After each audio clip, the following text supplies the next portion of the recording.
Hello, मेरा नाम है अभिषेक और स्वागत करता हूं बच्चों आप सभी का हमारे इस खूबसूरत से प्यारे से प्लेटफॉर्म पे जिसका नाम है जेआर कॉलेज। तो यार कैसे हो आप सभी लोग? आई होप आप लोग एकदम बढ़िया होंगे, आप लोग की पढ़ाई एकदम बढ़िया चल रही होगी। ठीक है बच्चों, आई नो ये काफ़ी समय से लेक्चर्स नहीं आ रहे थे, मैं आउट ऑफ द टाउन था। आप लोग को अगर आप मेरे से इंस्टाग्राम पे कनेक्टेड हो तो आप लोग को पता होगा मैं इस समय उस टाइम पर लैब अपने यहाँ पर अवेलेबल नहीं था स्टूडियो में। ठीक है, but I am back in the studio.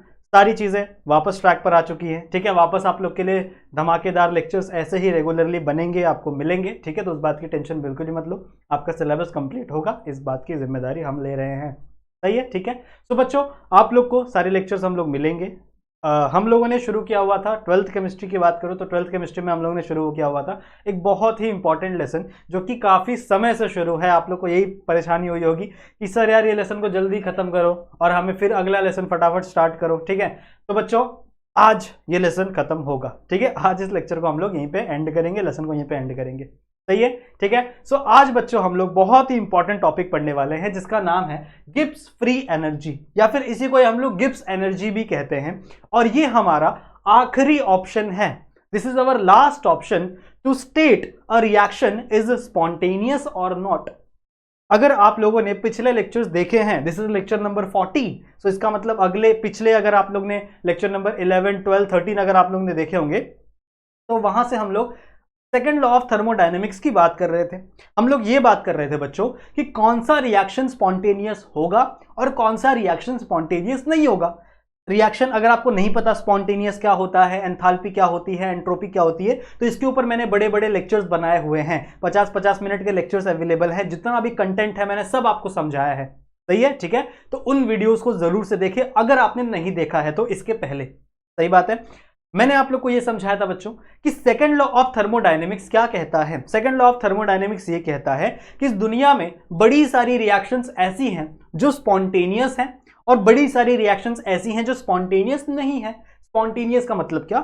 ऐसे रिएक्शंस जो अपने आप हो, ठीक है, जिसके ऊपर हमको कंटिन्यूअसली प्रेशर ना लगाना पड़े। ऐसे रिएक्शंस जिनके पास ऐसी टेंडेंसी हो कि वो खुद से क्या हो सकते हैं बच्चों, अकर हो सकते हैं बाय ओन इटसेल्फ। अगर उसको थोड़ा सा इनिशियल पुश दे देंगे तो वो पूरी की पूरी रिएक्शन अपने आप हो जाएगी इन द नेचर। सही है, ऐसे रिएक्शन को हम लोग स्पॉन्टेनियस रिएक्शन कहते हैं। अब जो हमारा फर्स्ट लॉ ऑफ थर्मोडायनेमिक्स था वो कहता था कि इस दुनिया में जितने भी एनर्जी के कन्वर्जन है सब अलाउड है। Energy can neither be created nor be destroy but it can transform from one form into another form. यही कहता था। वो हमको कोई स्पेसिफिक आइडिया नहीं देता था कि यार ये रिएक्शन होगी, ये रिएक्शन नहीं होगी। इसके बारे में फर्स्ट लॉ ऑफ थर्मोडायनेमिक्स हमें कोई आइडिया नहीं दे रहा था। इसीलिए जरूरत पड़ी सेकेंड लॉ ऑफ थर्मोडायनेमिक्स की, जो थोड़ा सा ज्यादा हमें ब्रीफली आइडिया देगा कि कौन सी रिएक्शन स्पॉन्टेनियस है और कौन सी रिएक्शन स्पॉन्टेनियस नहीं है। अब स्पॉन्टेनियस और नॉन स्पॉन्टेनियस को प्रूव करने के लिए कई सारी चीजें हम लोग ने पढ़ी। शुरू में हम लोग ने एंथैल्पी देखा। ठीक है, बताऊंगा अभी तुम लोगों को, समझाऊंगा। शुरू में हम लोग ने एंथैल्पी देखा।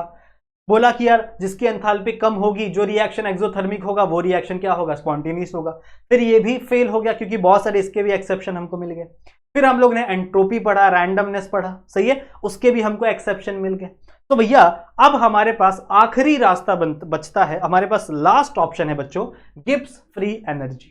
गिब्स फ्री एनर्जी हमको ये समझाएगा कि कौन सी रिएक्शन स्पॉन्टेनियस है और कौन सी रिएक्शन स्पॉन्टेनियस नहीं है। और इसी चीज को बच्चों आज के इस लेक्चर के अंदर हम लोग देखेंगे। वीडियो थोड़ी सी बड़ी हो सकती है क्योंकि मुझे अभी नहीं पता कितनी लंबी होगी, पर लंबी होने वाली है वीडियो। सही है, और मैं हर एक कंसेप्ट आपको समझाऊंगा। 10 मिनट में ये चीजें पढ़ना पॉसिबल नहीं है, मेरी बात सुनो। ठीक है, अगर कोई टीचर क्लेम कर रहा है कि यार 10 मिनट में तुमको entropy, enthalpy, Gibbs free energy सब समझा दूंगे, तो नहीं। अगर आपको एक एक चीज समझनी है, एक एक टॉपिक समझना है डिटेल में, तो आपको टाइम देना पड़ेगा और मेरे साथ साथ बने रहो लेक्चर के एंड तक, आपको हर एक चीज समझ में आएगी। ठीक है, इसके ऊपर तो बहुत ज्यादा डाउट होता है बच्चे लोग को कि गिब्स फ्री एनर्जी क्या होती है सर, हमको नहीं समझ में आ रही है। सो आज वो सारा का सारा डाउट आपका क्लियर होगा। सही बात है, ठीक है। सो लेक्चर की शुरुआत करते हैं बच्चों। एक और चीज आपको बता दूं कि अगर आपने हमारा ऐप डाउनलोड नहीं किया है तो इसे जरूर से अपने फोन में डाउनलोड करके रखेंगे। और यदि आपको कोई भी डाउट होता है केमिस्ट्री से रिलेटेड, बायोलॉजी से रिलेटेड, क्योंकि बायोलॉजी भी मैंने ही पढ़ाई है, अगर आपको बायो के लेक्चर चाहिए, फिजिक्स के लेक्चर चाहिए, मैथ्स के लेक्चर चाहिए, ये सब लेक्चर्स ऑलरेडी प्रेजेंट हैं हमारे चैनल पर। जस्ट आपको प्लेलिस्ट सेक्शन में जाना है और वहां पर अपने लेसन्स जो भी आपको पढ़ने हैं वो आपको सर्च करने हैं, ठीक है। बाकी आपको हर एक चीज़ मिल जाएगी। कोई भी डाउट होता है केमिस्ट्री बायोलॉजी में जो कि मैंने पढ़ाया हुआ है, सो आप मेरे इंस्टाग्राम पे आ सकते हो, मेरे इंस्टाग्राम पे आके मुझे मैसेज कर सकते हो, कोई दिक्कत की बात नहीं है।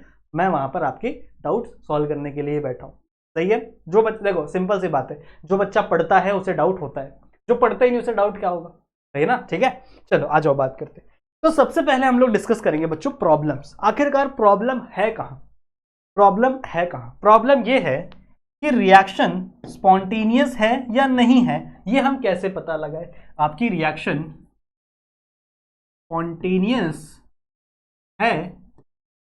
स्पॉन्टेनियस है या नहीं है, ये हम कैसे पता लगाए। फर्स्ट लॉ ऑफ थर्मोडायनेमिक्स ने तो बोल दिया कि भैया हर एनर्जी का कन्वर्जन पॉसिबल है, जितने भी एनर्जी के कन्वर्जन इस दुनिया में है सब पॉसिबल है। पर ऐसा होता तो नहीं, ऐसा होता तो नहीं ना। अगर मैं बोलूं कि आपका वाटर है, वाटर को मैं ऐसे ही रख दूं, तो क्या वाटर अपने अंदर से एनर्जी निकाल के आइस में कन्वर्ट हो जाएगा? नहीं, उसको मुझे फ्रिज के अंदर रखना पड़ेगा तभी वो आइस में कन्वर्ट होगा, समझ रहे हो। सो इस दुनिया में सारी रिएक्शंस अपने आप नहीं होती। जो रिएक्शंस अपने आप हो रही हैं, जिनके ऊपर आपको कंटिन्यूस प्रेशर नहीं लगाना पड़ता, कंटिन्यूस फोर्स नहीं लगाना पड़ता, जो एक इनिशियल स्टार्ट से भी वो रिएक्शन कंटिन्यू हो जाती है, कंप्लीट हो जाती है, ऐसे रिएक्शन को हम लोग स्पॉन्टेनियस रिएक्शन कहते हैं। और सेकंड लॉ ऑफ थर्मोडायनेमिक्स में हम लोग यही ढूंढ रहे हैं कि कौन सी रिएक्शन स्पॉन्टेनियस है और कौन सी रिएक्शन स्पॉन्टेनियस नहीं है। इसको हम लोग कैसे पता करें?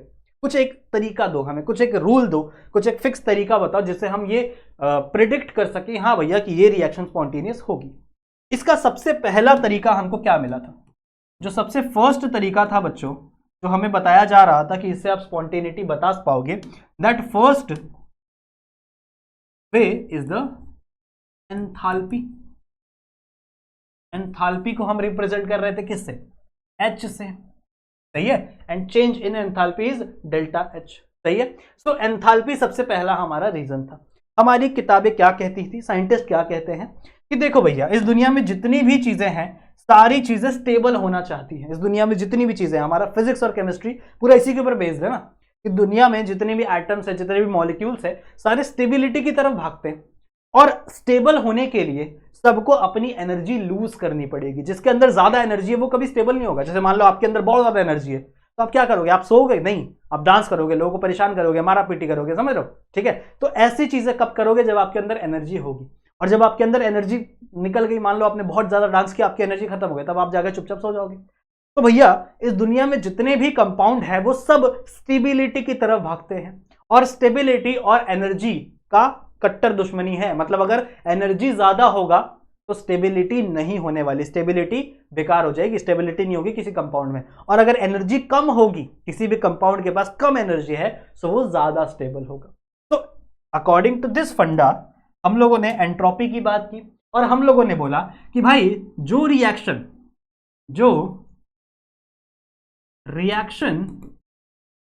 एक्सोथर्मिक होगी, द रिएक्शन इज एक्सोथर्मिक, समझ रहे हो। जो रिएक्शन एक्सोथर्मिक होगी वो स्पॉन्टेनियस होगी। क्यों? बिकॉज एक्सोथर्मिक रिएक्शन में क्या होता है, जब आपका ए है, तो कलर चेंज करने दो।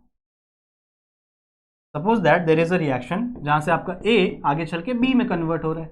तो during this course of reaction अगर यहां से कुछ एनर्जी रिलीज हो रही है, अगर मान लो यहां से कुछ एनर्जी रिलीज हो रही है, सो इस रिएक्शन को हम लोग क्या बोलेंगे? Exothermic reaction. जैसे मान लो इसके पास 100 किलो जूल एनर्जी थी, ठीक है, तो इसके पास सिर्फ 60 ही किलो जूल एनर्जी बची, बाकी 40 किलो जूल एनर्जी क्या हो गई? यहां से रिलीज हो गई। तो जब आपका रिएक्टेंट से प्रोडक्ट बना, so there is a difference in energy. Energy में डिफरेंस है, बिल्कुल है। एंथैल्पी में डिफरेंस है, बिल्कुल है। और यहाँ पे एंथैल्पी कम हुई है, यहाँ पे एंथैल्पी क्या हुई है? कम हुई है, एनर्जी कम हुई है। और जिसके अंदर एनर्जी कम होती है दैट शुड बी स्टेबल। वो क्या होना चाहिए? स्टेबल होना चाहिए। और जो स्टेबल प्रोडक्ट होगा वो क्या होना चाहिए? स्पॉन्टेनियस होना चाहिए। एक सेकेंड कुछ हो गया गड़बड़, हाँ सही है। वो क्या होना चाहिए बच्चों? स्पॉन्टेनियस होना चाहिए। ये हमारी प्रिडिक्शन थी, ऐसा हमने सोचा कि भाई ऐसा होना चाहिए। अगर ऐसा होगा तो आपका डेल्टा एच का जो वैल्यू होगा वो क्या होगा? नेगेटिव। सही बात है ना, आपका जो डेल्टा एच का वैल्यू होगा दैट शुड बी नेगेटिव। क्यों? डेल्टा एच क्या होता है? Final minus initial. फाइनल कम है, इनिशियल ज्यादा है, तो आंसर किस में आएगा? नेगेटिव में आएगा। आंसर क्या आएगा? -40। इन दिस कंडीशन। तो अगर आपका डेल्टा एच नेगेटिव है, अगर आपकी रिएक्शन एक्सोथर्मिक है, तो आपका कंपाउंड स्टेबल बनेगा और वो रिएक्शन क्या होगी, स्पॉन्टेनियस होगी, ऐसा माना गया था। मेरी बात सुनो, ठीक है, chemistry is all about exceptions. ऐसा माना गया था कि ऐसा होना चाहिए, यही स्पॉन्टेनियस होगी, पर ऐसा हुआ क्या? हमने ऐसा एक्सपेरिमेंट से पाया कि there are various endothermic reaction and they are also spontaneous. There are various endothermic reaction और वो भी नेचर में स्पॉन्टेनियस दिखा रहे हैं, वो भी नेचर में क्या है बच्चों, स्पॉन्टेनियस है। What is mean bye endothermic, जो हीट को एब्जॉर्ब कर रहे हैं, ठीक है। जैसे मान लो आपका कोई ए है, so A will absorb some energy, A will absorb some enthalpy and then it will produce B as a product. तो इसके अंदर कम एनर्जी थी, इसके अंदर ज्यादा एनर्जी है, hence during the course of reaction इस कंपाउंड ने क्या किया, एनर्जी को एब्जॉर्ब किया, ठीक है, इसने क्या किया, एनर्जी को एब्जॉर्ब किया। और ऐसी रिएक्शन को हम लोग एंडोथर्मिक रिएक्शन कहते हैं। अब यहाँ पे डेल्टा एच का वैल्यू क्या होगा, यहाँ पे जो इसका डेल्टा एच होगा, यहाँ बात करता हूं मैं, इसका जो डेल्टा एच होगा बच्चों वो क्या होगा, पॉजिटिव होगा, डायरेक्टली अपोजिट कंडीशन हो गई, सही है। तो साइंटिस्टों के अकॉर्डिंग ये तो होना ही नहीं चाहिए था, ये रिएक्शन स्पॉन्टेनियस होनी चाहिए था क्या, नहीं, पर ये रिएक्शन नेचर में स्पॉन्टेनियस होती है। इसका बेस्ट एग्जांपल है जब आपका आइस कन्वर्ट होता है किसके अंदर, वाटर के अंदर, ठीक है। अगर मान लो एक स्पेस लेते, खाली जगह, मान लो आपने लिया आइस, ठीक है, you have taken an ice, और आपने उसको ऐसी फ्लोर के ऊपर जाके रख दिया, तो वो अपने आप आइस किस में कन्वर्ट हो जाएगा, वाटर में कन्वर्ट हो जाएगा। वो अपने आप किस में कन्वर्ट हो जाएगा बच्चों, वाटर में हो जाएगा। मतलब this reaction is spontaneous reaction. आपका आइस सॉलिड कन्वर्ट हो जा रहा है किसके अंदर, water in the liquid form. और during this course of reaction क्या हुआ, आइस ने क्या एनर्जी रिलीज की, बताओ, नहीं भाई, आइस के पास ऑलरेडी कम एनर्जी थी, ठंडा है ना, तो इसने ऑलरेडी हीट को क्या किया, एब्जॉर्ब किया, और तब ये किसके अंदर कन्वर्ट हुआ, वाटर के अंदर कन्वर्ट हुआ। And this reaction is also spontaneous, but entropy हमको ये चीज समझा, एंट्रोपी नहीं, एंथैल्पी हमको ये चीज समझा नहीं पाया। तो एंथैल्पी के बहुत सारे ड्रॉबैक्स थे, इवन कुछ ऐसे रिएक्शंस थे जहां पे एनर्जी कम या ज्यादा हो भी नहीं रही है, ठीक है, फिर भी उसके अंदर वो रिएक्शन स्पॉन्टेनियस है, ठीक है। जैसे एग्जांपल मैं आपको देता हूं, स्टेरिफिकेशन रिएक्शन। स्टेरिफिकेशन रिएक्शन में क्या होता है, एसिड और अल्कोहल मिलते हैं, ठीक है। अगर आप लोग ने मेरे ऑर्गेनिक वाले वीडियोस देखे होंगे तो वहां पे मैंने पढ़ाया हुआ है, अल्कोहल और एसिड मिलते हैं और वहां पे ईस्टर का फॉर्मेशन होता है, दैट इज स्टेरिफिकेशन रिएक्शन।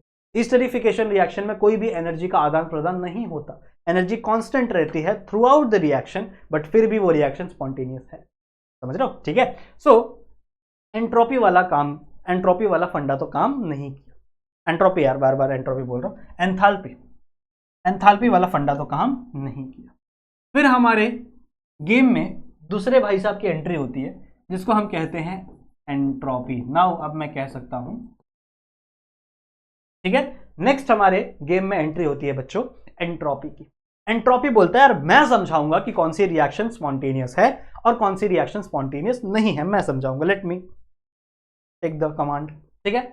क्या बोला भाई साहब ने, भाई साहब ने बोला कि देखो बहुत सारे कंपाउंड्स की ना रैंडमनेस होती है, मॉलिक्यूल्स किस तरीके से अरेंज होते हैं, that is nothing but a randomness, सही है। सो अगर एक मॉलिक्यूल आपका सॉलिड फॉर्म में, जैसे ये वाला एग्जांपल लो, यहाँ पे आइस आपका सॉलिड फॉर्म में है, तो वो बहुत कम रैंडम है, मतलब उसके मॉलिक्यूल जो है वो एक जगह पे चिपके चिपके, उनके बीच के इंटरमॉलिक्यूलर फोर्स ऑफ अट्रैक्शन बहुत कम है, बहुत ही एकदम पास पास क्लोजली अरेंज है। लेकिन जब ये कन्वर्ट हो गया किसके अंदर, वाटर के अंदर, नाउ लिक्विड के molecule as compare to, liquid के molecule as compare to this ice are more random, are more free, सही है। तो मतलब यहां पर एटम्स की या मॉलिक्यूल्स की रैंडमनेस इंक्रीज हो गई, and that is nothing but entropy. Entropy is nothing but randomness, ठीक है। एंट्रोपी कुछ नहीं है बच्चों, रैंडमनेस, कि भैया कौन सा कंपाउंड किस तरीके से अरेंज, अगर कोई सॉलिड है तो वो कॉम्पैक्टली अरेंज होगा, वो रैंडम नहीं, वो रैंडम नहीं होगा ना, वो एकदम सीरीज ऑर्डर में अरेंज होगा, कोई भी चीज ऑर्डर में अरेंज होगी, सही है। लेकिन जब ये कन्वर्ट होगा इसके अंदर लिक्विड में, मान लो यही पानी आपने ऐसे रख दिया, ऐसे अपने रोड पे पानी फेंक दिया, 1 घंटे बाद वो पानी गायब हो गया, कहां गया, इवापोरेट हो गया ना, मतलब यही वाटर आपका वाटर वेपर्स बन गए, and water vapours are in the gaseous form. Now liquid are more order as compare to the gas, gas are more random, तो वापस रैंडमनेस इंक्रीज हुई। तो एंट्रोपी ने क्या बोला, देखो भाई जिस भी रिएक्शन में रैंडमनेस इंक्रीज होगी, जिस भी रिएक्शन में रैंडमनेस क्या होगी, इंक्रीज होगी, वो रिएक्शन स्पॉन्टेनियस होगी, इन्होंने ऐसा बोला। और एंट्रोपी को हम लोग किससे दिखाते हैं, एस से दिखाते हैं, ठीक है, एस एज अ सिंबल जिससे हम लोग एंट्रोपी को डिनोट करते हैं। तो वैसे एस तो हम लोग फाइंड नहीं कर सकते, तो हम लोग फाइंड करते हैं डेल्टा एस, ये बातें पहले भी हुई है, जिन्होंने लेक्चर देखा है उन्हें पता होगा। तो हम लोग फाइंड करते हैं बच्चों delta S. What is mean by delta S, delta S का मतलब होता है बच्चों change in entropy, change in. तो इन्होंने क्या बोला, अगर आपकी एंट्रोपी बढ़ेगी, मतलब अगर रैंडमनेस इंक्रीज होगा तो रिएक्शन क्या होगी, स्पॉन्टेनियस होगी। तो मतलब अगर आपका डेल्टा एस का वैल्यू पॉजिटिव है, अगर आपके डेल्टा एस का वैल्यू पॉजिटिव है, प्लस है, मतलब फाइनल माइनस इनिशियल ज्यादा है, मतलब आपका जो प्रोडक्ट बन रहा है वो ज्यादा रैंडम है as compare to reactant, so your reaction will become spontaneous. ठीक है, आपकी रिएक्शन क्या हो जाएगी, स्पॉन्टेनियस। ठीक है, हम लोग बोले ठीक है भाई, बड़ी अच्छी बात की, तुमने हमको स्पॉन्टेनिटी समझा दी, पर ये भी भाई साहब आगे चल के फेल हो जाते हैं। देयर आर एक्सेप्शन, ये भी आगे चल के क्या हो गए, fail. There are exception, exception क्या है, liquefaction of gas, liquefaction of gas, इसका मतलब क्या है, देखो देयर आर सर्टेन गैसेस, ऐसी कुछ गैसेस होती है बच्चों जो एक सर्टेन टेम्परेचर पे, एक सर्टेन टेम्परेचर पे वो लिक्विड में कन्वर्ट हो जाते हैं ऑटोमेटिकली, उनको कोई कंडीशन की जरूरत नहीं है, उनको कोई कंटिन्यूस पुश की जरूरत नहीं है, नॉर्मल टेम्परेचर रूम टेम्परेचर पे भी कई सारी गैसेस अपने आप किसमें कन्वर्ट हो जाती हैं, लिक्विड में कन्वर्ट हो जाती है। अब इसका बेस्ट एग्जांपल क्या है, बेस्ट एग्जांपल आप लोगों ने देखा होगा, जब आपने सुबह सुबह, कभी आप सुबह सुबह उठे हो 4 बजे 5 बजे 6 बजे कभी उठे हो, अब सुबह सुबह उठो और गार्डन की तरफ जाओ, अभी ठंडियां शुरू हो गई ना, ठंडी के सीजन में आपको ज्यादा देखने मिलेगा, सुबह सुबह उठो गार्डन की तरफ जाओ, तो आपको गार्डन में जितने भी प्लांट्स हैं उन प्लांट्स के लीफ के ऊपर आपको वाटर ड्रॉपलेट्स दिखेंगी, हम लोग बोलते हैं ना हिंदी में ओस पड़ती है, ओस, ठीक है, these are the water droplets. कैसे हुई है ये भैया, जो गैस मॉलिक्यूल था उस एनवायरमेंट में, जो वाटर वेपर था, that water vapour are condensed into the liquid form. और ये प्रोसेस किसी ने मशीन थोड़ी लगाई थी कि भैया आ जाओ वाटर वेपर कन्वर्ट हो जाओ, नहीं, ये प्रोसेस नेचर में ऑटोमेटिकली हुआ है, ये अपने आप हुआ है। So this reaction is also spontaneous, ये रिएक्शन भी स्पॉन्टेनियस थी, बट वहां पे टेम्परेचर थोड़ा सा कम है, वो एक कंडीशन है, ठीक है। सो मतलब अगर कोई चीजें, अगर कोई गैस लिक्विड में कन्वर्ट हो रहा है, जैसे मैंने अभी आप लोग का एग्जांपल दिया ओस का, जो वाटर ड्रॉपलेट्स है जो आप सुबह सुबह देखने के लिए मिलता है, तो ये क्या है, ये क्या है, गैस, आपका गैस जो मॉलिक्यूल है it is more random, liquid is less random, फिर भी आपकी ये क्या हो रही है, कन्वर्ट हो रही है, मतलब ये रिएक्शन स्पॉन्टेनियस है, रैंडमनेस डिक्रीज हुई, फिर भी रिएक्शन क्या है, स्पॉन्टेनियस। तो मतलब इस लेवल पर भी आपका एंट्रोपी पूरी तरीके से आपको स्पॉन्टेनिटी समझा नहीं पा। आई होप बच्चों आप लोगों को यहां तक चीजें समझ में आ गई हैं, स्क्रीनशॉट ले लो अगर नहीं लिया है तो। ले लिया, ठीक है। तो बच्चों हम लोगों ने यहां तक समझा कि स्पॉन्टेनिटी भी 100% गारंटी नहीं देता कि रिएक्शन स्पॉन्टेनियस होगी या स्पॉन्टेनियस नहीं होगी। तो अब यहां पर हमारे पास लास्ट ऑप्शन बन के आते हैं हमारे भाई साहब, जिन्हें हम कहते हैं, आगे, जिन्हें हम कहते हैं गिब्स एनर्जी, या फिर इसी को आप कह सकते हो गिब्स फ्री एनर्जी। ये एक अंकल का नाम है, एक साइंटिस्ट का नाम है, जिनके ऊपर इन्होंने ये फाइंड आउट किया है, ठीक है। आ जाओ अब थोड़ा सा गिब्स एनर्जी के ऊपर बात करते हैं। देखो गिब्स एनर्जी 100% हमको ये बताएगा कि कौन सी रिएक्शन स्पॉन्टेनियस है या नहीं, ठीक है। 100% स्पॉन्टेनियस रिएक्शन की जवाबदारी कौन लेगा, गिब्स एनर्जी। गिब्स एनर्जी हमको ये समझाएगा कि कौन सी रिएक्शन स्पॉन्टेनियस है या नहीं, 100% तरीका है। फाइनल आंसर, फाइनल ऑप्शन है हमारे पास, ठीक है, दिस इज द फाइनल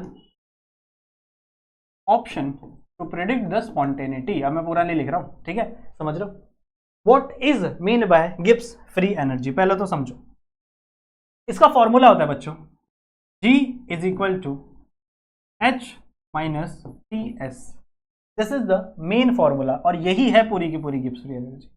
तो रट लो, यही है पूरी की पूरी गिब्स फ्री एनर्जी। क्या है बच्चों? G is equal to H minus T. जहां पर आपका G है, this is the Gibbs free energy, H है आपका एंथैल्पी, T है आपका टेम्परेचर और S है आपकी एंट्रोपी। सही है, लिख लें, कहीं पे लिख लें, यहां लिखते हैं, समझाऊंगा आपको, टेंशन मत लो। G is the Gibbs free energy,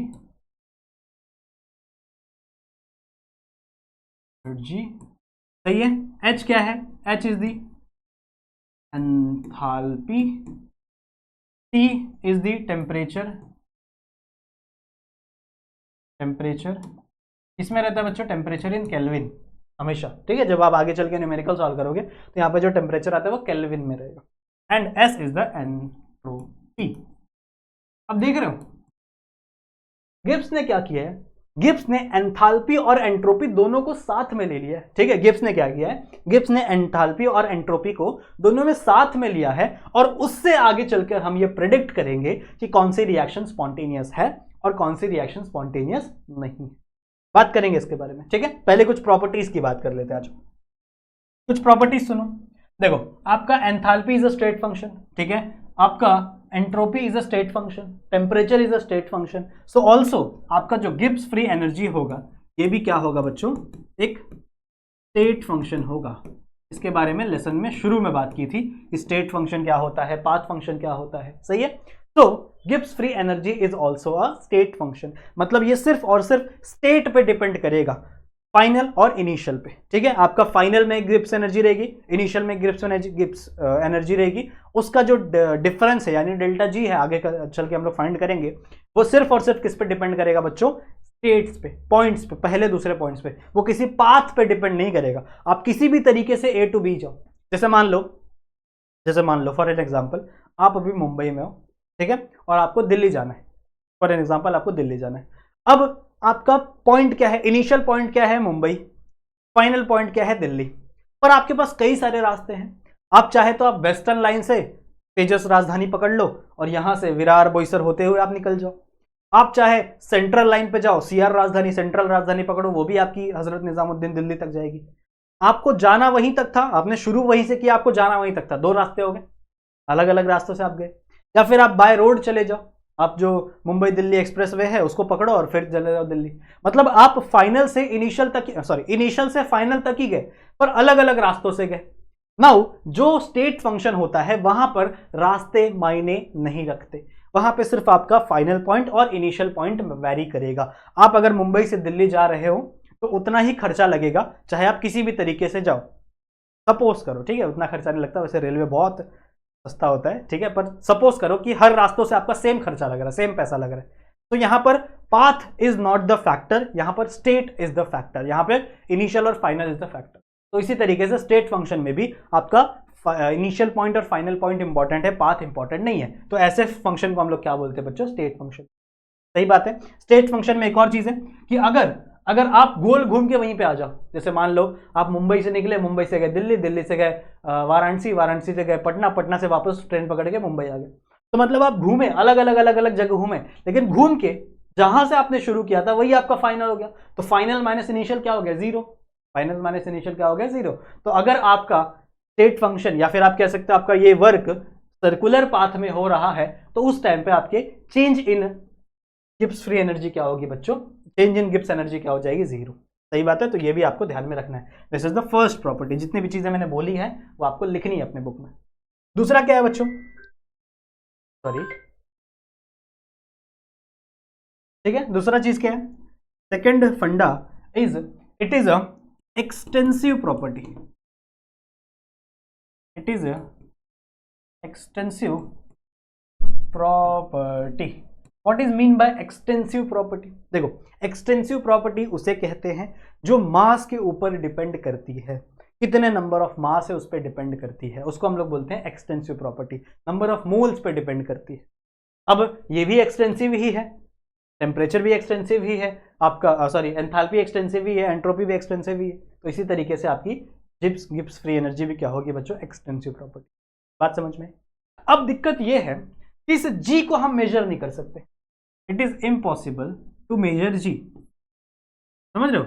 and ये हमारे लिए जरूरी भी नहीं है, not very important, not very important. तो भैया पढ़ क्यों रहे? इंपॉर्टेंट हमारे लिए जी नहीं है बच्चों, इंपॉर्टेंट है हमारे लिए डेल्टा जी। इंपॉर्टेंट क्या है हमारे लिए? Delta G. Delta G is very important, समझ रहे हो? Delta G is very important. What is mean by delta G? Delta G होता है बच्चों change in Gibbs energy, change in Gibbs energy, समझ रहे हो? अब इसका फॉर्मूला कैसे फाइंड करेंगे? आपको डेल्टा जी चाहिए, हमको ये नहीं चाहिए। ये इक्वेशन तो ठीक है पर हमको ये नहीं चाहिए, हमको डेल्टा जी चाहिए। तो इसका इक्वेशन कैसे बनाएंगे? इसका इक्वेशन बनेगा बच्चों कुछ इस तरीके से, यानी आपका हो जाएगा डेल्टा जी, अगर ये डेल्टा है तो सब में लगाओगे आप delta, delta H minus delta T S, समझ रहे हो? दोनों में आपका चेंज हो जाएगा। नाउ इस दुनिया में जितनी भी रिएक्शन आप करोगे, ध्यान से सुनो मैं क्या बोलने जा रहा हूं, इस दुनिया में जितनी भी आप रिएक्शन करोगे 95% ऑफ टाइम उस रिएक्शन, जब वो रिएक्शन चल रही होगी ना बच्चों, तो उसका प्रेशर और टेम्परेचर कांस्टेंट रहेगा। जब आप रिएक्शन परफॉर्म कर रहे हो, प्रोसीड कर रहे हो, भले आप कितने ही प्रेशर पे करो, कितने ही टेम्परेचर पे करो, but during the course of the reaction, जब आपकी रिएक्शन प्रोसीड हो रही है तो उसका टेम्परेचर उस समय कांस्टेंट रहेगा, चेंज नहीं होगा, और प्रेशर भी क्या होगा? चेंज नहीं होगा। टोटल मतलब 95% केस में ऐसा ही होने वाला है। तो अगर आप यहां पे भी बात करो, इफ ऐसे कंडीशन लगाओ, if temperature and pressure is constant, अगर टेम्परेचर और प्रेशर क्या होगा? कांस्टेंट होगा। तो देखो यहां पे डेल्टा टी की जरूरत नहीं है क्योंकि चेंज इन टेम्परेचर हो ही नहीं रहा ना, टेम्परेचर क्या आपका कांस्टेंट हो जाएगा, इसको बस यहां से बाहर निकाल देंगे और तब हमारा इक्वेशन क्या बन जाएगा? Delta G is equal to delta H minus T delta. This is the very important equation और 95% क्या 99% टाइम आप इसी इक्वेशन को यूज करोगे। So please mark it down, note it down, is very important equation. बात समझ में आई? Note down कर लो, स्क्रीनशॉट ले ले बच्चों। जितनी भी चीजें मैंने आपको पढ़ाई हैं उनके साथ साथ मेरे साथ साथ बने रहो, स्क्रीनशॉट लेते रहो, तो आपको मजा आएगा पढ़ने में।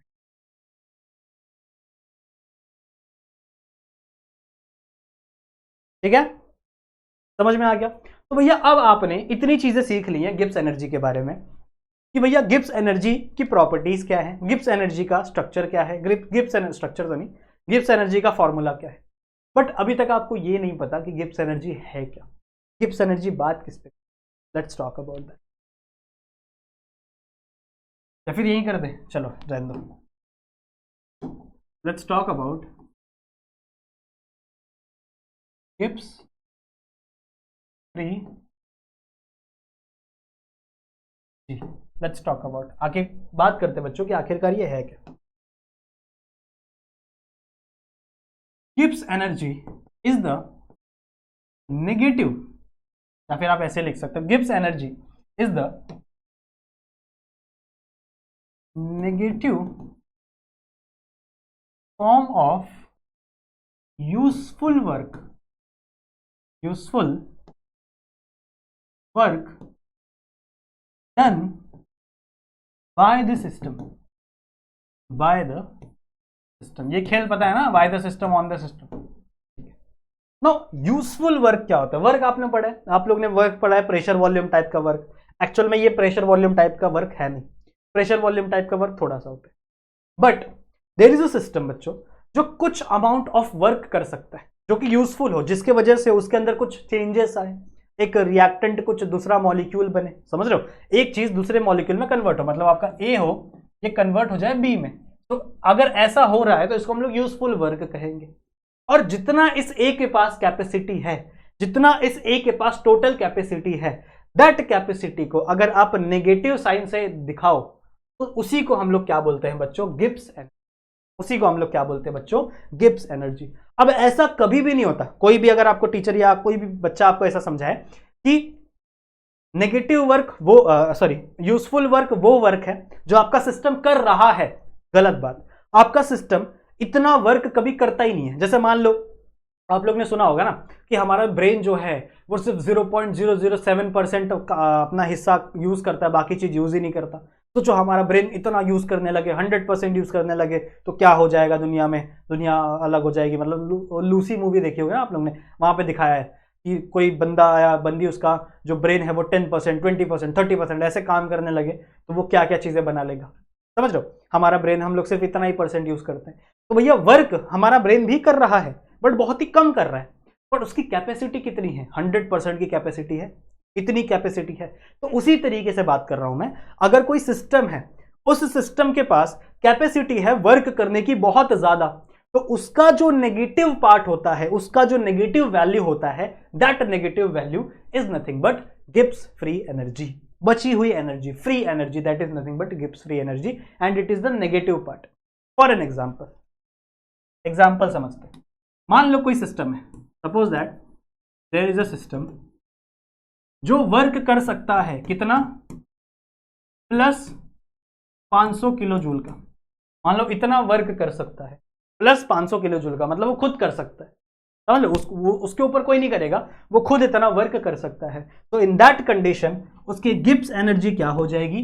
-500 kilo joule, -500 kilo joule. This is nothing but a Gibbs free energy. ठीक है, इसको हम लोग क्या बोलेंगे बच्चों? Gibbs free energy. और इसको निकालने के लिए सिंपल सा तरीका है, मैंने आपको फॉर्मूला सिखा दिया है, delta G is equal to delta H minus T delta S, T delta. अब देखो यहां पर डेल्टा एच भी है, डेल्टा एस भी है, तो दोनों ही चीजों को कंबाइन करके हम लोग डेल्टा जी निकालेंगे, and that delta G will be the negative form of the useful work done by the system. समझ में आई बात? आई होप आप लोगों को चीजें समझ में आ रही होंगी।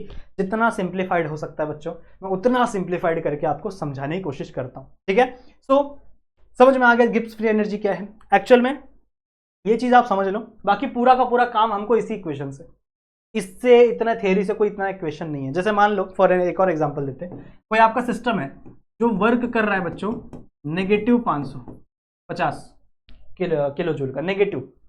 भैया ये नेगेटिव वर्क कर रहा है, मतलब ये खुद वर्क नहीं कर रहा, इसके ऊपर कोई 50 किलो जूल का वर्क करेगा। तो इस कंडीशन में इसकी जी की एनर्जी वैल्यू क्या होगी? +50 किलो जूल। और ये थोड़ा रिएक्शन स्पॉन्टेनियस नहीं होगा। ठीक है, सो आपकी गिब्स फ्री एनर्जी क्या कहते हैं कि जितना आपका जी का वैल्यू नेगेटिव होगा, जितना आपका जी का वैल्यू, ध्यान से सुनेंगे, जितना आपका जी का वैल्यू नेगेटिव होगा, डेल्टा जी नहीं, डेल्टा जी का वैल्यू नेगेटिव होगा, वो रिएक्शन उतनी स्पॉन्टेनियस होगी। ये बात हमेशा याद रखेंगे आप सभी लोग। क्या बोला मैंने? If the value of delta G is in negative, then the reaction is spontaneous। समझ रहे हो? आप इसको इस तरीके से बोल सकते हो, या फिर आप इसको इस तरीके से भी बोल सकते हो कि जितना डेल्टा जी का क्या वैल्यू डिक्रीज होगा, ठीक है, जितना डेल्टा जी का वैल्यू क्या होगा, डिक्रीज होगा, उतनी ही स्पॉन्टेनिटी इंक्रीज होगी। मतलब ये वैल्यू जितना नेगेटिव में होगा, उतनी रिएक्शन क्या होगी? स्पॉन्टेनियस होगी। ये हमको समझाया था गिब्स फ्री एनर्जी ने। अभी हम लोग आगे चल के तरीके देखेंगे, अलग अलग तरीके से हम लोग समझेंगे कि आखिरकार कैसे कोई भी रिएक्शन स्पॉन्टेनियस है क्या नहीं है, कैसे नेगेटिव वैल्यू आएगी, कैसे पॉजिटिव वैल्यू आएगी, क्यों डेल्टा एच और डेल्टा एस फेल हो गए थे, वो भी हम लोग समझेंगे अभी। बट आई होप आपको ये चीज स्टेटमेंट समझ में आ गई हो कि बच्चों जब आपका डेल्टा जी नेगेटिव होगा तब आपकी रिएक्शन स्पॉन्टेनियस होगी। अगर आपका डेल्टा जी पॉजिटिव हुआ, मान लो अगर आपका डेल्टा जी क्या हुआ? पॉजिटिव, तो आपकी रिएक्शन नॉन स्पॉन्टेनियस होगी, non spontaneous, then your reaction will be non spontaneous. अगर डेल्टा जी की वैल्यू 0 आ गई, तो अगर डेल्टा जी की वैल्यू 0 आ गई तब क्या होगा? तब आपकी रिएक्शन इक्विलिब्रियम में होगी। ठीक है, तब आपकी रिएक्शन क्या होगी? इक्विलिब्रियम में होगी। मतलब आपका जो फॉरवर्ड रिएक्शन है और जो बैकवर्ड रिएक्शन है that will be same. Forward reaction backward reaction same हो जाएगी, एंड इन दैट कंडीशन आपका डेल्टा डेल्टा जी का वैल्यू क्या हो जाएगा बच्चों, 0। समझ में आई बात, ठीक है। तो अगर आपका डेल्टा जी का वैल्यू 0 है, सो इन दैट कंडीशन आपका रिएक्शन इक्विलिब्रियम है। अगर आपकी डेल्टा जी की वैल्यू पॉजिटिव है, सो your reaction is non spontaneous. This is the last option जिससे हम लोग स्पॉन्टेनिटी बता सकते हैं। और अगर आपका डेल्टा जी की वैल्यू नेगेटिव है, यहाँ पे लिख दो बाजू में नेगेटिव, या फिर जितनी डिक्रीज हो रही है उतनी स्पॉन्टेनिटी क्या होगी, इंक्रीज, उतनी ही स्पॉन्टेनिटी क्या होगी बच्चों, आपकी डेल्टा जी की वैल्यू की इंक्रीज होगी। समझ में आई बात, यहां तक समझ में आ गया, यहां तक समझ में आ गया। अब आ जाओ कुछ कंडीशन लेते हैं, आ जाओ कुछ प्रिडिक्शन करते हैं स्पॉन्टेनिटी की, कैसे कौन सी रिएक्शन स्पॉन्टेनियस होगी कौन सी नहीं होगी, उसकी थोड़ी प्रिडिक्शन करते हैं। आ जाओ, पहले हम लोग लेंगे डेल्टा एच की वैल्यू, फिर हम लोग लेंगे कंडीशंस हैं, these are the condition, prediction बोल सकते हो और यू कैन से कंडीशंस, ठीक है। हम लोग डेल्टा एच की वैल्यू लेंगे, डेल्टा एस की वैल्यू लेंगे, and then we will talk about delta, okay done. मजा आ रहा है पढ़ने में, है बच्चों, मजा आ रहा है, मजा आना चाहिए, ठीक है। चलो मान लो बच्चों दोनों रिएक्शन हम लोग फेवरेबल लेते हैं, या फिर ऐसा मान लो डेल्टा एच में रिएक्शन कब फेवरेबल थी, जब आपका डेल्टा एच नेगेटिव था, मतलब आपकी रिएक्शन एक्सोथर्मिक थी। जब आपकी रिएक्शन एक्सोथर्मिक थी तो इसकी वैल्यू क्या आती थी, नेगेटिव, सही है। और डेल्टा एस कब स्पॉन्टेनियस बोलता था, कि जब आपकी डेल्टा एस पॉजिटिव जाए, मतलब डेल्टा एस की वैल्यू क्या हो, प्लस हो। तो अगर ये वैल्यू पॉजिटिव होगी, अगर ये वैल्यू पॉजिटिव होगी तब स्पॉन्टेनिटी बढ़ेगी। यही हम लोग बात कर रहे थे ना शुरू से, कि डेल्टा एच क्या बोलता है, नेगेटिव होना चाहिए, मेरी वैल्यू नेगेटिव होगी तो रिएक्शन स्पॉन्टेनियस होगी। डेल्टा एस क्या बोलता है कि मेरी वैल्यू पॉजिटिव होगी, मतलब जब रैंडमनेस इंक्रीज होगी तो क्या होगा, आपका रिएक्शन स्पॉन्टेनियस होगा। अब इन चीजों को जरा यहां पे चेक करते हैं। डेल्टा जी का फॉर्मूला क्या है बच्चों, delta H plus T, plus नहीं माइनस, सॉरी प्लस तो नहीं लिखा है ना कहीं पे, माइनस लिखा है यहाँ पे भी, हो जाता है कहाँ, यहाँ पे माइनस लिखा है, ऊपर डाउट हो जाता है कभी कभी, ठीक है। तो delta T delta S, this is the final formula, यहां से हम लोग चीजों को प्रिडिक्ट करेंगे, सही है। अब आ जाओ जरा डालते हैं, डेल्टा जी क्या है बच्चों, डेल्टा एच नेगेटिव, तो यहां पे लिख दो नेगेटिव, सही है, बीच का नेगेटिव ऐसा ही, और लास्ट में आपका टी डेल्टा एस क्या है, डेल्टा एस इज पॉजिटिव, ये क्या है पॉजिटिव, ठीक है। तो पॉजिटिव नेगेटिव क्या होगा, नेगेटिव, पॉजिटिव नेगेटिव क्या होगा बच्चों, नेगेटिव। यहां पे भी आपकी नेगेटिव वैल्यू है, यहां पे भी आपकी नेगेटिव वैल्यू है। तो मतलब इन दिस कंडीशन, इन दिस, देखो यहां पे देखो डेल्टा एच क्या है नेगेटिव में, ये क्या है आपकी पॉजिटिव में, सही है। तो ये आपका पॉजिटिव है, फर्क नहीं पड़ता, ये आपका क्या हो जाएगा, नेगेटिव, नेगेटिव पॉजिटिव नेगेटिव हो जाएगा। तो इन दिस कंडीशन आपका delta H, sorry delta G क्या आएगा बच्चों, in the form of negative, क्योंकि नेगेटिव नेगेटिव क्या होते हैं, प्लस करोगे नेगेटिव नेगेटिव तो आंसर प्लस होगा, बट जो फाइनल आंसर आएगा वो भी क्या होगा, नेगेटिव फॉर्म में आएगा ना। ये तो आता है ना मैथ्स, बेसिक मैथ्स, ऐसा मत करो यार तुम लोग। जैसे मान लो 2 है और यहाँ पे मैंने लिख दिया -3 है, इसका एडिशन कैसे करोगे, प्लस माइनस माइनस क्या हो जाएगा, -2 -3, माइनस माइनस प्लस, पर आंसर किस में आता है, माइनस में, तो आंसर क्या आएगा, -5, ये आता है ना। ऐसा मत करो यार प्लीज, ऐसा मत करो, ये आता है ना तुम लोग को, ठीक है। नेगेटिव नेगेटिव आंसर नेगेटिव में आएगा। तो देखो यहाँ पे भी नेगेटिव नेगेटिव, मतलब आपकी डेल्टा जी की वैल्यू क्या आ गई, नेगेटिव में।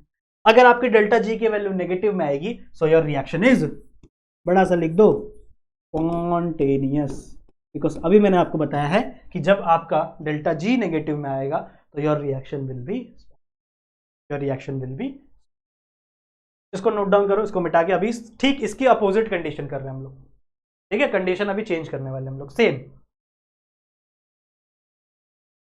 लिखा, चलो कंडीशन चेंज कर दे, फिर देखते क्या होगा।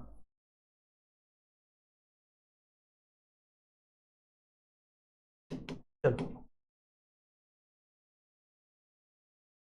इसमें क्या कंडीशन डालेंगे, इसका नेगेटिव होना चाहिए था, चलो मान लो इसको मैंने पॉजिटिव डाल दिया, इसमें पॉजिटिव होना चाहिए था, मान लो मैंने इसको नेगेटिव डाल दिया, मान लो डेल्टा एस की वैल्यू नेगेटिव आ गई। अब क्या होगा, अब आपका होगा बच्चों delta G is equal to positive, ये बीच का माइनस, यहाँ पे क्या हो जाएगा टी नेगेटिव, ये आपका नेगेटिव हो गया। नाउ अब देखो नेगेटिव नेगेटिव क्या होता है? पॉजिटिव, सही है। नेगेटिव नेगेटिव क्या होता है? आगे भी पॉजिटिव और पीछे भी पॉजिटिव है। So in this condition your delta G will become positive. In this condition your delta G will become positive. And I have already discussed, अगर डेल्टा जी पॉजिटिव आएगा तो रिएक्शन नॉन स्पॉन्टेनियस, रिएक्शन क्या हो जाएगी? Non spontaneous. So in this condition your reaction will become non spontaneous, सही ना।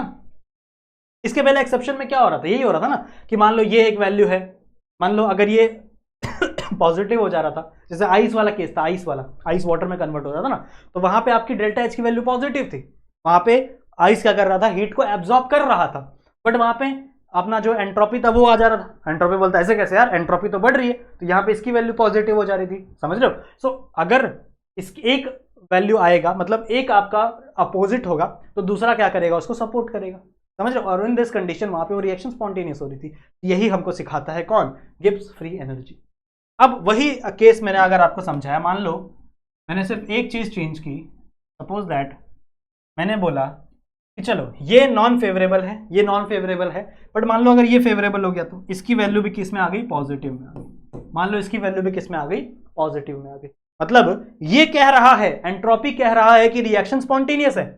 Entropy क्या कह रहा है? कि रिएक्शन स्पॉन्टेनियस है, पर आपका एंथैल्पी कह रहा है कि रिएक्शन स्पॉन्टेनियस नहीं है। आइस वाला एग्जांपल, बेस्ट एग्जांपल यहां पे हो सकता है। आइस के कंडीशन में क्या हो रही है? आइस कन्वर्ट हो रहा है वाटर के अंदर, तो आपकी एंट्रोपी क्या बोल रही है कि नहीं यार, ये एंट्रोपी नहीं, एंथैल्पी क्या बोल रही है? ये जो रिएक्शन है वो पॉसिबल नहीं है, बिकॉज यहां पर हीट क्या हो रहा है? एब्जॉर्ब हो रहा है। बट एंथैल्पी क्या बोल रहा है कि भैया सॉलिड किस में कन्वर्ट हो रहा है? गैस में कन्वर्ट हो रहा है, तो रैंडमनेस बढ़ रही है, डेल्टा एस पॉजिटिव में है, तो ये बोल रहा है कि भैया आपका रिएक्शन स्पॉन्टेनियस है, समझ रहे हो। तो कोई ना कोई एक फैक्टर यहां पर क्या आ जाएगा? कंडीशन, मतलब कोई ना कोई एक फैक्टर यहां पे क्या बोलेगा कि आपकी रिएक्शन स्पॉन्टेनियस है, और इससे हम निकालेंगे डेल्टा जी। तो आ जाओ डेल्टा जी निकालते हैं। दोनों क्या है बच्चों? पॉजिटिव, ठीक है, दोनों क्या है? पॉजिटिव।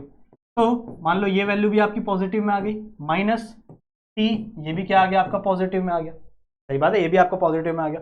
प्लस माइनस क्या हो गया? माइनस। तो यहां पे पॉजिटिव नेगेटिव। अब यहां पर डिपेंड करेगा ना किसकी वैल्यू ज्यादा है, किसकी वैल्यू ज्यादा है वो डिपेंड करेगा।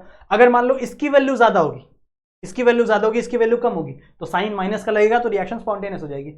अगर इसकी वैल्यू ज्यादा होगी और इसकी वैल्यू कम होगी, तो साइन प्लस का लगेगा और रिएक्शन क्या हो जाएगी? नॉन स्पॉन्टेनियस हो जाएगी। पढ़े हो ना बचपन में, जैसे प्लस माइनस कैसे करते हैं बचपन में। क्या क्या सिखाना पड़ रहा है 12वीं के बच्चों, कुछ बात है। सुनो, अगर मान लो मैंने बोला -10 + 2, इसको सॉल्व करना है, तो क्या करोगे आप बोलोगे सर प्लस माइनस माइनस होगा पर साइन बढ़ेगा लगेगा, तो यहाँ पे क्या हो जाएगा आंसर? -8। यही तो मैं यहाँ पे समझा रहा हूँ। यहाँ पे दो वैल्यू है, एक माइनस में एक प्लस में, जो वैल्यू ज्यादा होगी उसका साइन लगेगा, जो वैल्यू ज्यादा होगी उसका साइन लगेगा, एंड इन दैट कंडीशन वो रिएक्शन डिपेंड करेगी कि स्पॉन्टेनियस होगी या नहीं होगी। अगर यहीं पे मान लो ये पॉजिटिव होता और ये नेगेटिव होता, तो ये नेगेटिव होता तो इसमें क्या होता? आंसर वही आता लेकिन प्लस में आता, और अगर प्लस में आएगा तो डेल्टा जी प्लस हो जाएगा, रिएक्शन नॉन स्पॉन्टेनियस हो जाएगी। तो यहां से दो कंडीशन बनती है बच्चों, यहां से दो कंडीशन आपकी बनेगी। मैं आपको सिखाता हूं, टेंशन मत लो, पर यहां से बच्चों आपकी दो कंडीशन डेवलप होती है, ठीक है। दो कंडीशन यहां से डेवलप होती है, कौन कौन सी? एक, रुको तो थोड़ा ऊपर लेना।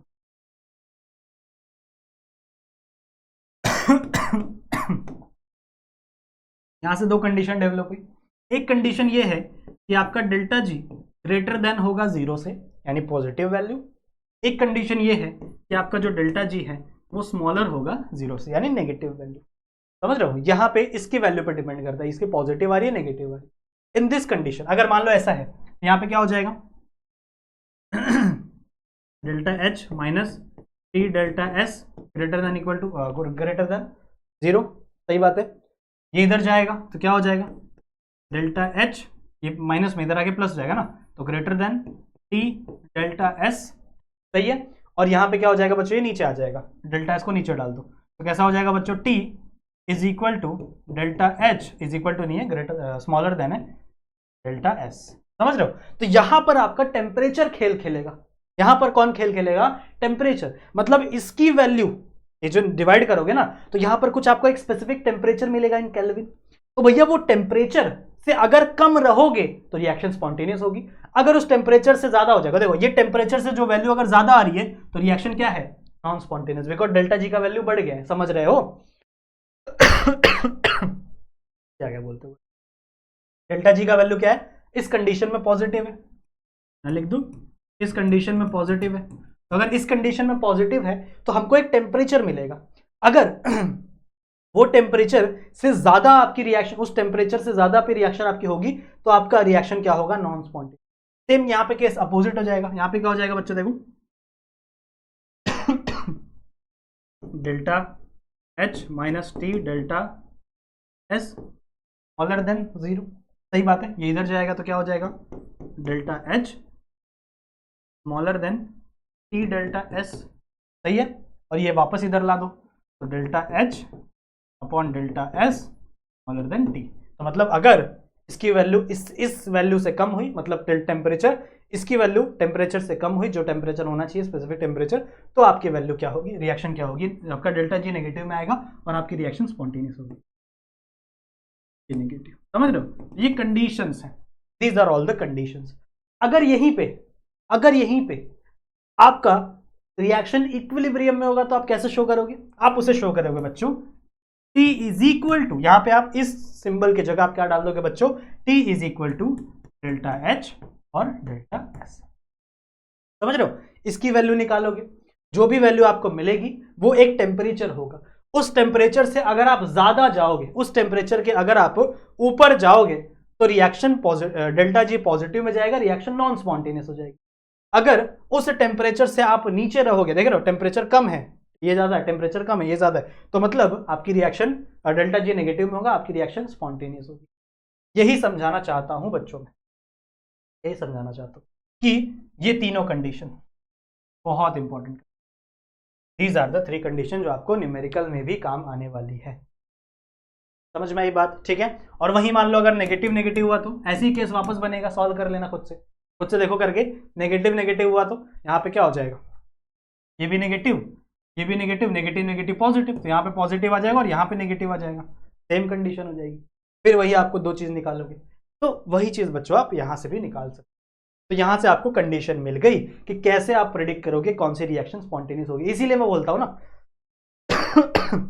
अगर आपका आइस को आप बाहर रखोगे तभी वो वाटर में कन्वर्ट होगा, पर अगर आप अपने आइस को -2 डिग्री सेल्सियस पे रख दो, ठीक है, अपने आइस को -2 डिग्री सेल्सियस पे रख, तो क्या वाटर में कन्वर्ट होगा, नहीं। साइबेरिया में लेके चले जाओ अपने आइस को, क्या वाटर में कन्वर्ट होगा, नहीं कन्वर्ट होगा, समझ रहे हो? क्योंकि वो टेम्परेचर है, टेम्परेचर यहाँ पर मैटर करता है, this temperature will matter in the two predict the spontaneity of the reaction, ठीक है? पानी पीता हूँ बच्चों, एक सेकेंड, आप लोग इसको नोट डाउन करेंगे।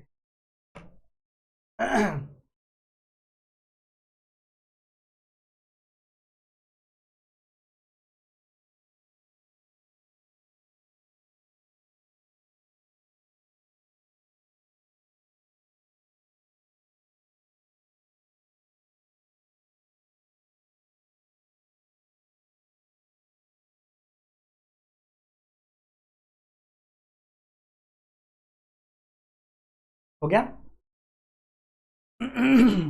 हो गया, समझ में आ गया? चलो आगे बढ़ते हैं, लेट्स मूव। अच्छा, relation between Gibbs function and equilibrium constant, ये आपका लास्ट टॉपिक है इस लेसन का, आई गेस, ठीक है? तो भैया इसका रिलेशन हमको समझाना है कि आपका जो गिब्स फंक्शन है, this is the Gibbs function जो मैंने ऑलरेडी लिखा हुआ है, ये एज इट इज आपको लर्न करना है बच्चों, इसके लिए कोई ऑप्शन नहीं है, I am so sorry. This is the Gibbs function, जहां पे ये आपका क्या है, change in Gibbs free energy, ये आपका क्या है, स्टैंडर्ड गिब्स एनर्जी, पढ़े हो ना, जब नॉट लगाते हो तो हम लोग स्टैंडर्ड एनर्जी बोलते हैं उसको। फिर यहाँ पे आर टी क्या है, आपको पता ही है, R is the rate constant, rate नहीं, sorry, R is the gas constant, T is the temperature, और एल एन आपको पता ही है लॉगरिथमिक वैल्यू है, क्यू आपका क्या है, क्वोशंट, ठीक है? अब मान लो, let suppose a reaction, I have a reaction called A, ये आपका कॉन्सेंट्रेशन है, पी बी गिव्स, क्या देगा ये, सी देगा प्लस डी देगा। Suppose that I have this kind of reaction, ठीक है, suppose that I have this kind of reaction, और ये हमको कुछ ऐसी सी वैल्यू दे रहा है, ठीक है। सो बच्चों मैं इसकी जगह अगर मान लो मैं कॉन्सेंट्रेशन की बात करूं, if I am talking about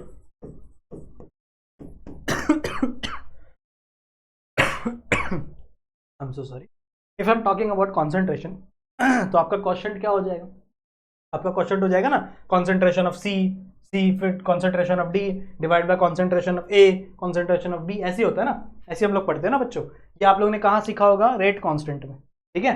कैसे होगा, आपकी रिएक्शन कैसे हो जाएगी, अगर मैं कॉन्सेंट्रेशन की बात करूंगा तो delta G is equal to delta G not plus R T L N, और यहाँ पे क्या डालोगे आप, कॉन्सेंट्रेशन ऑफ सी, ये आपका क्या है, ये ऊपर वाली value, concentration of D divide by concentration of A by A और कॉन्सेंट्रेशन ऑफ बाय बी। ये हम लोग करते हैं प्रोडक्ट डिवाइड बाय रिएक्टेंट।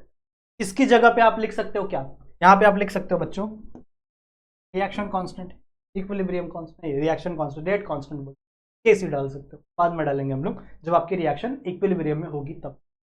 वही अगर मैं बात करूं प्रेशर की, if I talk about pressure, मान लो ये सब कुछ गैस है, ये तो बात अगर मान लो ये सॉलिड होंगे, लिक्विड होंगे, तब आप कॉन्सेंट्रेशन की बात करोगे ना, पर मान लो ये रिएक्शन गैसेस में हो रही है तो गैसेस में आप बात ही नहीं कर सकते किसकी, कॉन्सेंट्रेशन की, तो in that condition you will talk about pressure. क्या हो जाएगा, delta G is equal to delta G not plus R T L N, मैं थोड़ा स्लो बोलूंगा बच्चों, खांसी आ रही है, ठीक है। क्या हो जाएगा, P of C C, P of D D, और पी ऑफ ए ए, और पी ऑफ बी, कुछ ऐसा हो जाएगा। और इसको आप कह सकते हो केपी, यानी rate constant at constant pressure, rate constant at pressure, rate constant constant, समझ रहे हो। कुछ ऐसी इक्वेशन आपकी बन सकती है जब आप बात करो किसी भी केमिकल रिएक्शन की, to talk about any chemical, समझ रहे हो, यहां तक समझ में आ गया, कुछ नहीं था बच्चों, एकदम नल्ला सिंपल, बहुत ही एकदम सिंपल, ठीक है, समझ में आ गया। अब देखो अगर मैं बात कर रहा हूं किसी भी इक्विलिब्रियम कंडीशन की, if I am talking about equilibrium condition, अब थोड़े ही समय पहले मैंने आपको एक चीज बताई थी, यहां देखो, थोड़े ही समय पहले मैंने आपको बताई थी कि जब इक्विलिब्रियम की कंडीशन होगी your delta G will become zero, जब आपकी इक्विलिब्रियम की कंडीशन होगी your delta G will become zero. So यहां पर भी अगर मैं बात करूं बच्चों इक्विलिब्रियम की कंडीशन की, अगर मैं बात करूं बच्चों यहां पर इक्विलिब्रियम की कंडीशन की, सो इन दिस कंडीशन आपका डेल्टा जी क्या हो जाएगा, जीरो, सही है। आपका जो कॉन्सेंट्रेशन था ना वो आप उसको रिप्लेस कर दोगे केसी से, प्रेशर वालों को रिप्लेस कर दोगे केपी से, बस, सही है, कुछ नहीं करना है, ये हो जाएगा आपका जीरो, बाकी की चीज एज इट इज लिख दो बस यहाँ पे क्या लगा दो केसी और यहाँ पे क्या लगा दो केपी, समझ रहे हो। तो zero is equal to delta G not plus क्या था R T L N A C, ये एक इक्वेशन बन गई। दूसरी क्या बन जाएगी बच्चों, zero is equal to delta G not plus R T L N K P, ये एक इक्वेशन बन गई, इक्वेशन नंबर 2, सही है। यहाँ पे जीरो है, इसको यहाँ भेज दो, इसको यहाँ भेज, चाहे इसको यहाँ भेज दो, क्या बन जाएगा, कोई ना कोई एक माइनस में चला जाएगा ना तो कैसा हो जाएगा, delta G not is equal to minus R T L N A C, और ये हो जाएगा बच्चों delta G not is equal to minus R T L N K P, सही है।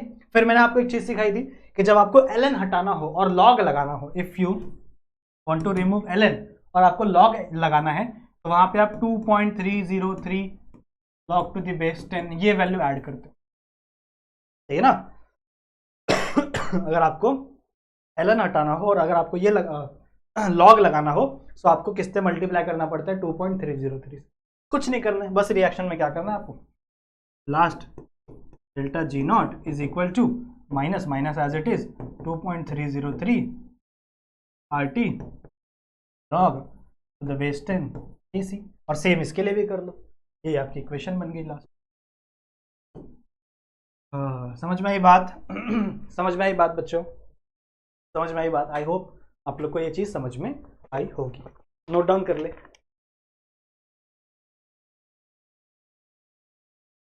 स्क्रीनशॉट लेना है ना, शुरू से लो।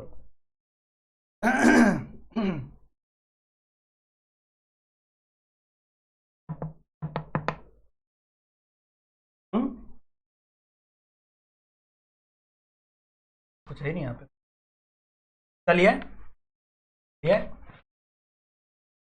इसका लो, बहुत इंपॉर्टेंट है, देखो इसको अपनी बुक में, वीडियो को पॉज करो, लिखो, समझ रहे हो? हो गया? आगे बढ़े, आगे चले, चलो let's talk about some numericals. चलो कुछ न्यूमेरिकल्स है जो आपकी बुक से मैंने उठाया। आप देखो न्यूमेरिकल बहुत सिंपल आते हैं, टॉपिक आपको भले हार्ड लग रहा होगा बट न्यूमेरिकल एकदम सिंपल आते हैं। क्या पूछा है देखो, state whether the following reactions are spontaneous, क्या ये रिएक्शन स्पॉन्टेनियस हैं या नहीं है, ये आपको बताना है। उसके बाद आपको ये भी बताना है कि रिएक्शन एक्सोथर्मिक है या एंडोथर्मिक, आपको इतनी चीजें बतानी है। और आपको क्या दिया हुआ है, आपको दिया हुआ है बच्चों डेल्टा एच, आपको दिया हुआ है डेल्टा एस, और आपको दिया हुआ है के की वैल्यू, सब दिया हुआ है। कुछ नहीं करना है बच्चों, आपको बस डेल्टा जी में डालो वैल्यू, सही है? क्या है डेल्टा जी का formula, delta H minus T delta S. Delta H की वैल्यू क्या है पहले,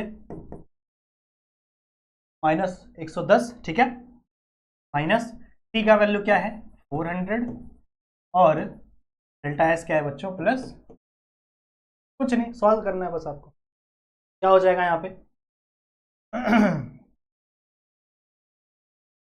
सॉल्व करो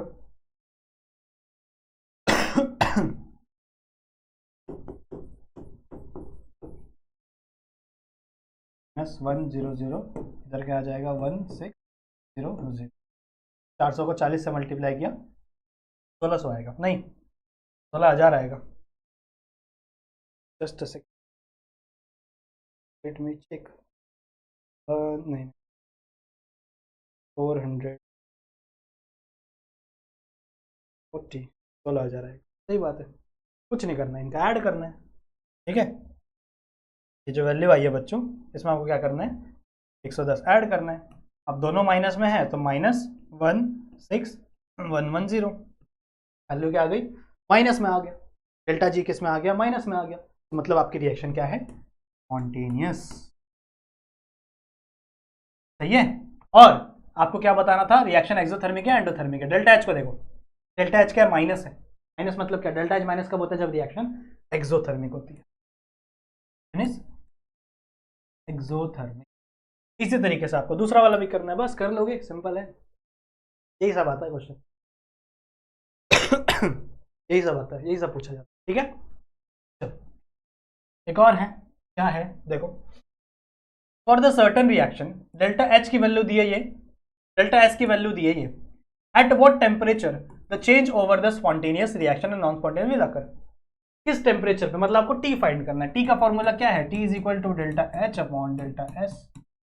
कुछ नहीं करना है, बस आपको ये डालना है, ये डालना है, सॉल्व करना है, आपको एक वैल्यू मिलेगी, नेगेटिव वैल्यू होगी, ठीक है, वो आपको टेम्परेचर मिल जाएगा, उस टेम्परेचर में आपकी रिएक्शन स्पॉन्टेनियस, उस टेम्परेचर से नीचे रिएक्शन क्या हो जाएगी, सॉरी उस टेम्परेचर पे जो आपका इज इक्वल टू में वैल्यू आएगा ना टेम्परेचर में, वहां पे रिएक्शन इक्विलिब्रियम में, उस टेम्परेचर के नीचे रिएक्शन स्पॉन्टेनियस, और उस टेम्परेचर के नीचे ऊपर रिएक्शन नॉन स्पॉन्टेनियस। कर लोगे, ऐसे ही सिंपल सिंपल रिएक्शन आते हैं बच्चों, क्वेश्चन आते हैं। तो आई होप ये चीज़ आप खुद से ट्राई करोगे, ठीक है। सो मुझे बड़ा मजा आया बच्चों इस लेसन को आपको पढ़ाने में, ठीक है। आई होप ये लेसन आपको समझ में आ गया होगा। दूसरा कौन सा लेसन चाहिए आप लोग को जरूर से मुझे बताना। मिलता हूँ बच्चों आप लोगों से एक दूसरे वीडियो में, तब तक के लिए अपना ध्यान रखना एंड कीप, बाय बाय।